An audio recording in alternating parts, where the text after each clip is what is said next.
말라기 1장 1절을 중심으로 말라기 1장 5절까지 우리가 보도록 하겠습니다. 1장 1절 우리가 같이 한번 읽겠습니다. 시작. 여호와께서 말라기를 통하여 이스라엘에게 말씀하신 경고. 아멘. 어려움에 처한 사람들에게, 어려움에 처한 사람들에게 하나님께 은혜를 구했더니 하나님의 경고가 우리 앞에 내려지고 있습니다. 자, 그래서 이 하나님의 경고가 과연 우리에게 어떻게 다가오는가? 바로 하나님의 우리를 향한 사랑이다라고 얘기해요. 하나님은 사랑을 빼놓으시고는 그 형체가 없으신 분이에요. 그냥 사랑 자체세요. 그가 막대기와 지팡이를 들든지, 그가 자비로운 말씀을 하시든지, 우리와 같이 호통을 치시든지, 그 모든 곳에는 사랑이 있다라고 하는 사실을 여러분들 꼭 기대하시기를 바랍니다.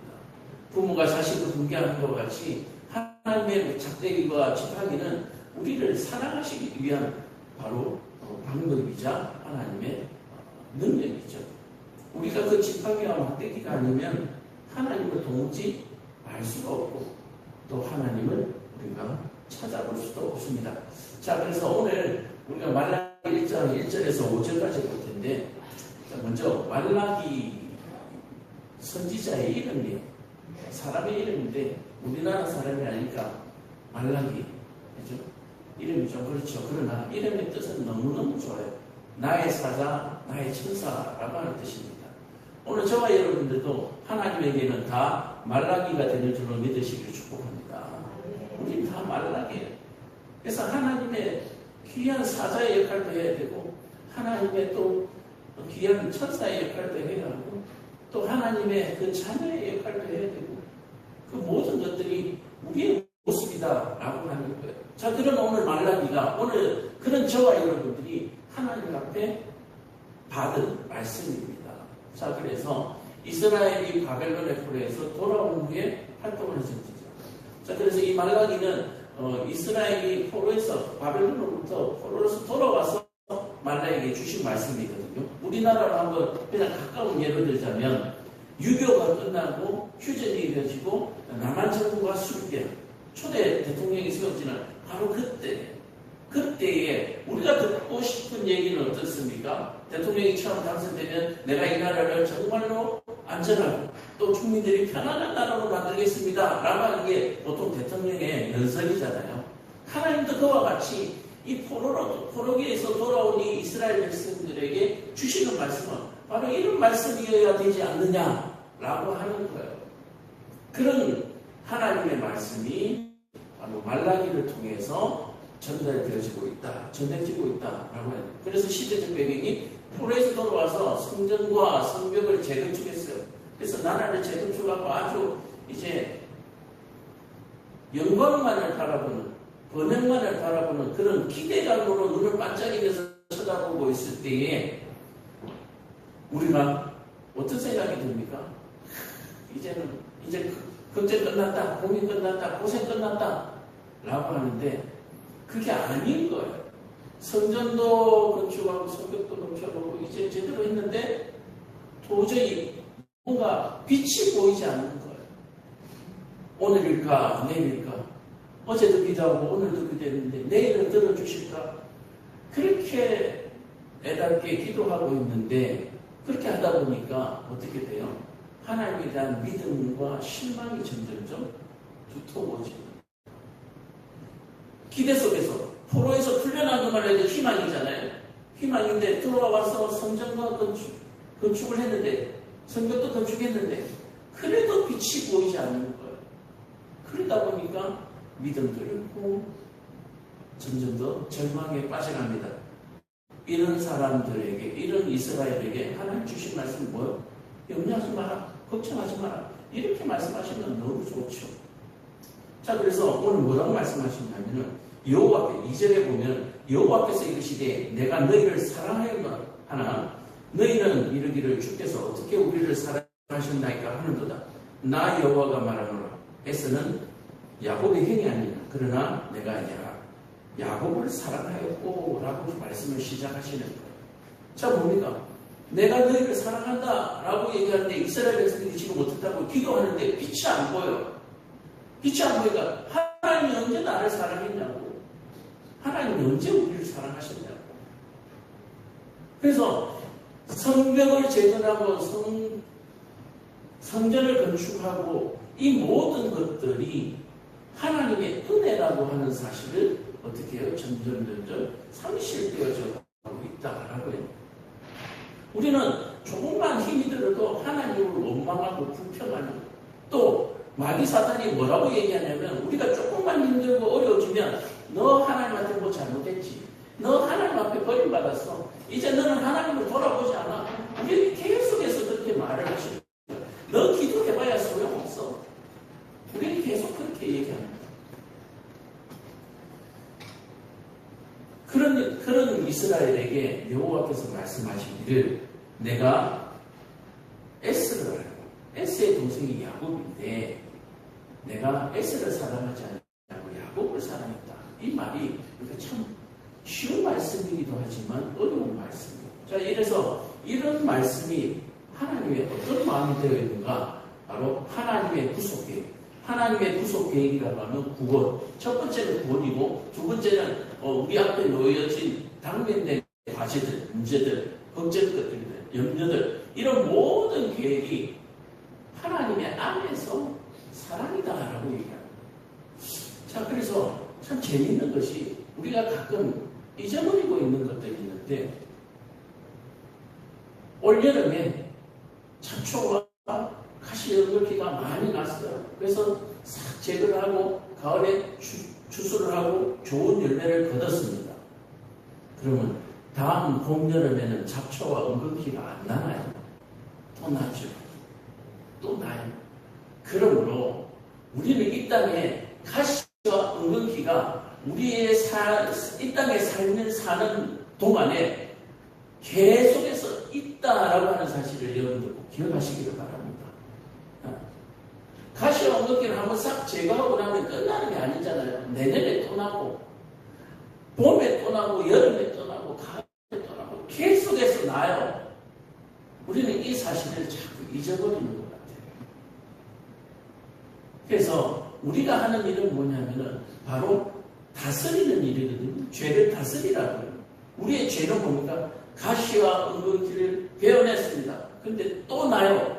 또 날 때 우리가 뭐라고 얘기합니까? 아이씨, 왜 또 나가 아니라 그냥 또 베어내는 거예요. 그러니까 우리가 늘 싸워야 될 것은 우리 입에서 나오는 아이씨, 이거랑 싸우는, 이게 다스리는 것이고 이것을 정복하는 거예요. 우리가 기도하면 문제가 하나 해결됐습니다. 그럼 더 이상 문제가 없나요? 또 문제가 생겨요. 우리의 인생에 문제는 늘 있다라고 하는 사실을 여러분들에게 꼭 알고 싶었어요. 그래서 우리는 문제와 염려가 우리에게 뭐요? 아무 장애물이 되지 않는다라고 얘기하는 거예요. 하나님의 구속 계획 안에 있는 모든 일이기 때문에 하나님이 가시와 은근기를 주신 것은 우리에게 구원을 주시려고 주신 거예요. 우리에게 죄를 알도록 하는 말을 조금 부드럽게, 전혀 다른 얘기를 하면 하나님을 알도록 하기 위해서, 하나님의 은혜를 깨닫도록 하기 위해서 우리에게 가시와 은근기를 주신 거예요. 우리에게 염려와 근심과 걱정을 주신 것은 하나님이 우리에게 주신 은혜다라고 하는 거예요. 하나님이 주신 은혜는 아니지만 이것이 아니면 우리가 하나님을 도무지 바라볼 수가 없다. 그래서 하나님의 절대적인 주권 아래에 있기 때문에 뭐 하지 말라? 염려하거나 근심하거나 걱정하지 말라. 자, 그런데 오늘 이스라엘 백성들이 뭐라고 얘기합니까? 언제 우리를 돌봤습니까? 라고 얘기하는 거예요. 하나님은 지금도 우리를 돌보고 계시는 줄 깨달으시길 바랍니다. 하나님은 우리가 태어나기 전부터, 또 내가 이 땅에 모태로부터 태어나서부터 지금까지 한 번도 우리 곁을 떠나신 적이 없어요. 믿으시면 아멘. 믿으세요. 한 번도 우리 곁을 떠나지 않으셨어요. 그래서 우리가 하나님을 아는 거예요. 자, 그래서 하나님의 절대 주권 아래에 우리가 있기 때문에 우리는 염려하고 근심하고 걱정하기보다는 어떻게 해요? 하나님을 바라보고 이 염려와 걱정과 근심을 다스리라. 정복하라. 그것이 하나님이 오늘 우리에게 주시는 말씀이다. 그러면서 뭐라고 얘기하느냐? 하나님의 절대적인 주권의 사랑을 얘기하는 거예요. 절대적인 주권의 사랑. 구원의 계획이 하나님의 절대 주권 아래 있지만 또 그 모든 그 주권 아래 있는 모든 사랑으로 뭐냐? 에서는 야곱의 형이 아니냐? 그러나 내가 야곱을 사랑했고 에서는 미워하였다. 자, 에서는 누굽니까? 장자입니다. 장자. 야곱은 이때 찾아야 돼요. 자, 그렇다면 우리가 하나님의 유업을 물려받거나 또는 부모로부터 유산을 물려받을 때, 가업을 물려받을 때 제 1순위가 누구예요? 장자. 에서라고 하는 거예요. 에서. 그래서 하나님은 에서에게 모든 것을 이스라엘의 미래를 장래를 맡기는 것이 맞음에도 불구하고 에서를 사랑하지 않냐고 야곱을 사랑했다라고 얘기하는 거예요. 자, 이 얘기에서 우리가 뭘 알아야 되냐? 개인의 형편이나 공로를 통해서 선택하지 않으십니다. 하나님은 우리의 모양을 보지 않습니다. 하나님은 우리의 모습을 보지 않으세요. 하나님은 오로지 사랑의 눈으로만 보세요. 그래서 에서의 장자보다는 약하기 약한, 그리고 나약하고 또 얼마나 많은 거짓말들을 많이 하면서 그렇게 자기 그 앞에 있는 당면한 문제들만 해결하면서 그렇게 살아가는, 속이면서 살아가는 게 야곱이잖아요. 근데 그 야곱을 사랑하시는 거예요. 연약한 자라도 하나님께서 사랑하시는 그 사랑. 그래서 하나님은 우리의 형편을 보지 않으신다. 네가 얼마나 잘하고 있느냐 못하고 있느냐 그것을 보셔야 돼요. 하나님은 모두를 사랑의 눈으로 바라보세요. 그래서 우리가 깨달아야 될 것은 하나님은 나를 사랑하신다는 거예요. 내가 잘못하고 있을 때라도 하나님은 사랑하고 계시다는 거예요. 우리가 그 사랑을 알고 뭘 하기를 원하세요? 회개하기를 원하시는 거예요. 그리고 나에게 가까이 다가와 주기를 원하시는 거예요. 아담이 범죄하고 난 다음에 하나님을 숨었잖아요. 하나님에게 숨었잖아요. 하나님 그렇게 숨지 말고 나오기를 원하는 거예요.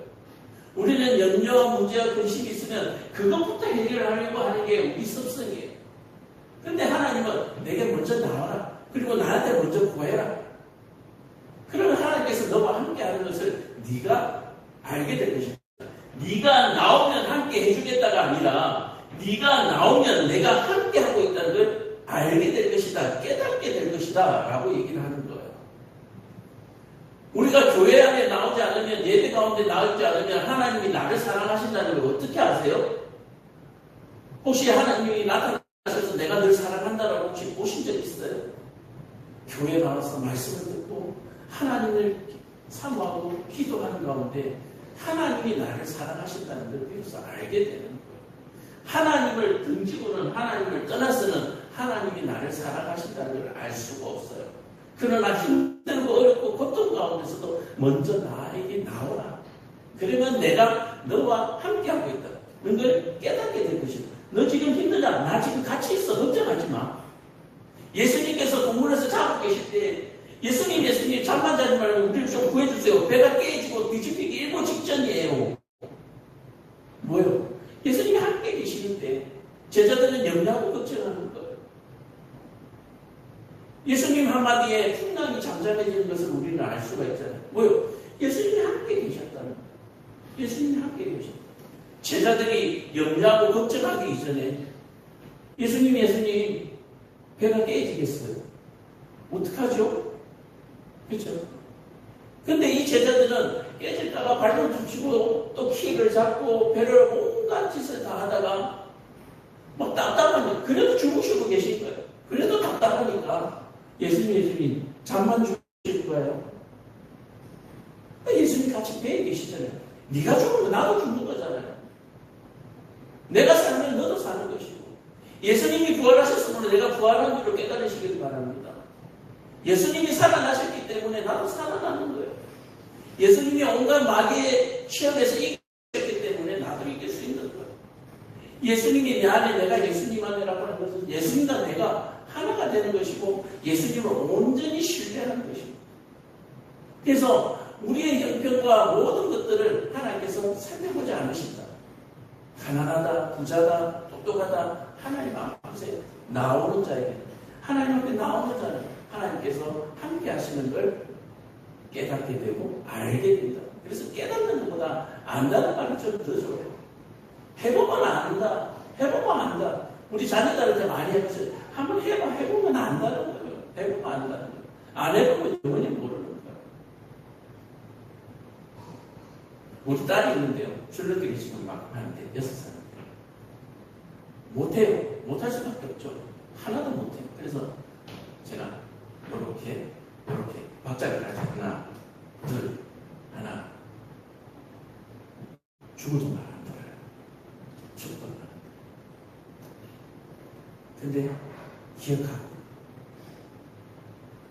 저 앞에서 하니까 자존심 상한 거예요. 자기가 잘해서 엄마 아빠한테 자랑하고 싶은데 이게 자랑할 거리가 없으니까 답답하던 참에 아빠가 가르쳐주니까 자존심 상한 거예요. 근데 기억 다음날 보면은 잘해요. 그러면서 뭐라고 고백해요? 아빠가 가르쳐준 대로 하니까 잘되네. 그 고백. 저와 여러분들이 이런 고백이 주님께 올려줄 수 있기를 간절히 축복합니다. 아버지 기도하라고 했더니 기도하니까 들으시고 있었네요. 듣고 계셨네요. 저는 몰랐어요. 이 고백이 오늘 저와 여러분들에게 날마다 이렇게 했는데 긴가민가 하지 마시고 들으셨어요. 제가 가르쳐드렸잖아요. 하나님이 말씀하시잖아요. 그럼 이제 아는 거예요. 내가 말하면 듣는구나. 아는 거예요. 그래서 아는 믿음으로 여러분들 하나님께 다가가시기를 간절히 축복합니다. 나 하나님 안다. 우리 가끔씩 너 하나님 봤어? 너 하나님 어디 있어? 하나님 있는데 왜 이 모양 이 꼴이야? 나 하나님 봤어. 그리고 하나님 일하고 계십니다. 하나님 일하고 계십니다. 하나님은 태초부터 지금까지 이 세상이 시작하기 전부터 하나님은 움직이셨고 일하셨고 지금까지도 일하고 계십니다. 우리 때문에 안식일날 쉬지도 못하세요. 저는 안식일이 얼마나 귀한지를 정말 체험을 한번 해봤습니다. 야간에 식당 청소를 하러 가봤어요. 보통 큰 홀 보통 하면 1시간, 2시간짜리인데 쉬는 날이 없어요. 왜냐하면 식당들은 주말에 일하실 분들을 따로따로 뽑으니까 직원들도 쉬잖아요. 그죠? 그러니까 식당이 쉬는 날이 없어요. 그러니까 30일 내에 쉬는 날이 없어요. 그래서 하다 보니까 이게 어려운 일은 아니에요. 또 크게 또 시간을 많이 소요하는 것도 아니고. 그런데 참 하다 보니까 주일이 너무 귀한 거예요. 주일이 너무 귀한 거예요. 하나님이 이런 일을 통해서 주일에 대해서 깨닫게 하시고 알게 하시고 하나님이 6일 동안 일하시고 안식일을 선포하시고 안식하셨는데 이게 하나님을 위한 일이 아니에요. 우리를 위한 일이었다라고 얘기합니다. 하나님은 쉬지도 않으세요. 안식일을 안 쉬세요. 하나님 계속 일하고 계세요. 단지 우리에게 안식을 주시는 거예요. 너 그러다가 안 돼. 너 그러다가 힘들어 다쳐. 안식일을 쉬게 하시는 거예요. 우리는 그저 주일날, 일요일날, 토요일날, 요즘 주 5일째, 또 주 4.5일째, 4일째 막 이러니까 쉬는 날 그저 아무렇지도 않게 생각하는데 이 안식일만큼은 굉장히 중요하다는 걸 알게 됩니다. 귀한 걸 몰라요. 그래서 하나님께서는 뭘 보지 않는다? 형편을 보지 않으신다. 너 배움이 좀 적으냐? 상관없어요. 너 교회 다닌 지 얼마 안 됐냐? 상관없어요. 하나님은 형편을 가지 않으세요. 자, 그 다음에 하나님은 공의로우시다는 거예요. 자, 잘 보세요. 그렇다면 하나님이 에스는 미워하고 야곱은 사랑했다 그러잖아요. 뭐 하나님 너무 편파적이지 않나요? 하나님 너무 미리 결정해놓고 그렇게 하시는 거 아니냐라고 말씀하는 거예요. 하나님 태초부터 그렇게 결정하셨다면서요. 구원의 계획을 시작할 때부터 에서는 미워하고 야곱을 사랑하겠다고 말씀하셨다면서요. 하나님도 너무 불공평하지 않아요? 하나님 마음대로 정해놓고 하나님 선택하면 끝인가요? 라고 얘기하는데 하나님은 공의의 사랑이시고 하나님 공평하세요. 에돔은 말하기를, 에돔은 뭐냐면 에스의 왕국입니다. 에스의 왕국. 에스의 자손들이 그거는 에돔이 말하기를 우리가 무너뜨림을 당하였으나 황폐한 곳을 다시 쌓으리라 하거든요. 하나님을 반역하는 얘기가 끊임없이 일어나요. 에스가 애쓸 때도 하나님의 말씀을 잘 듣지 않고 순종하지 않았죠. 이방인들과 결혼하고. 근데 이 에스가 야곱에게 장사권을 빼앗기고 나서도 에돔의 족속을 이루면서 뭐요? 하나님을 무너뜨리면 내가 다시 쌓겠다. 하나님은 공의로우시면서 하나님을 미리 알고 계시는 거예요. 하나님은 에스가 어떤 사람인 줄 알고 계시는 거예요. 하나님은 저와 여러분들이 당장 내일, 1년 후에, 10년 후에 어떻게 할지 다 아세요. 다 아세요. 그러나 뭐요? 손대지 않으시잖아요. 하나님은 우리에게 간섭하지 않으시잖아요. 내가 10년 후에 잘못될 줄 알고 하나님 미리 막 때리는, 그러면 갑자기 의안이 궁금하지 않겠어요? 하나님 나 뭐 잘못했죠? 어느 10년 후에 이렇게 될까요? 이렇게 하면 사람들이 신비주의에 빠지고 문제가 생길 수 있어요. 그러나 하나님은 공의로우시면서 다 알고 계시는 거예요. 하나님이 에스를 버리고 야곱을 사랑한 것은 하나님의 공의로운 판단이었고 하나님의 공의의 사랑이었다. 오늘 저와 여러분들이 이곳에 선택받은 것은, 하나님의 자녀로 부르심을 받은 것은 하나님의 공의로운 사랑이에요. 하나님의 공의로운 사랑.